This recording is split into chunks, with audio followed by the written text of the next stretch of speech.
আজকে ছুটির দিন। এটা সকালে চা খাইতে পারেছি। বাসা থেকে বারে দোকানের দিক যাইতেছি।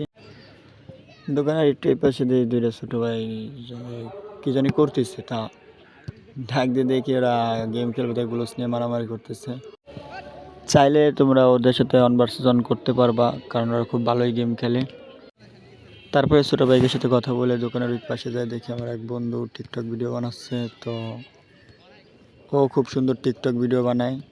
তারপরে ওদের সাথে কিছুক্ষণ আড্ডা দিয়ে যাওয়ার সময় দেখতেছি বাসাটা, তোমরা আবার ভেবো না এটা অহনার বাসা। তা ওই দোকানে গেছি চা খাইতে বলে, এখন কারেন্ট নাই, তাই রাস্তার মাথায় যেতেছি। ওখানে আর একটা দোকান আছে, তা রাস্তায় পার হইতে পারতেছি না, যে কী পরিমাণ ভাই গাড়ি যাইতেছে আমাদের বাসার সামনে রাস্তা থেকে। পরে কোনো রকম রাস্তাটা কষ্ট মষ্ট করে পার হইলাম।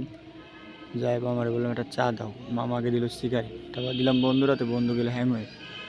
যাক, এটা তো সাবজেক্ট না। তারপরে চাটা নিলাম। কালকে নাইট করেছি, নাইট করে এখনও ঘুমাই নেই। তো শুক্রবার জুম্মার দিন নামাজ পড়তে যাব, ঘুমাইলে উঠতে পারবো না, এর জন্য চাটা খাইতেছি। তো চা খাওয়ার পর এইভাবে আমার বন্ধুরা তো এইভাবে থাবা খেতে হবে আমি বুঝতে পারি নাই। তা শালা কই থেকে এসে তখন থাবান শুরু হয়ে গেছে। যাক ভালো, তার একটা এসে কন দাও কীভাবে পচাইতেছে আমার।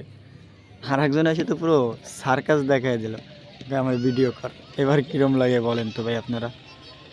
যেহেতু জুম্মার দিন, তাই বেশি রাস্তায় লেট করা যাবে না, তাই নামাজ কালামের জন্য প্রস্তুতি নিচ্ছি। বাসায় যাই। খুদা হাফেজ, বাই।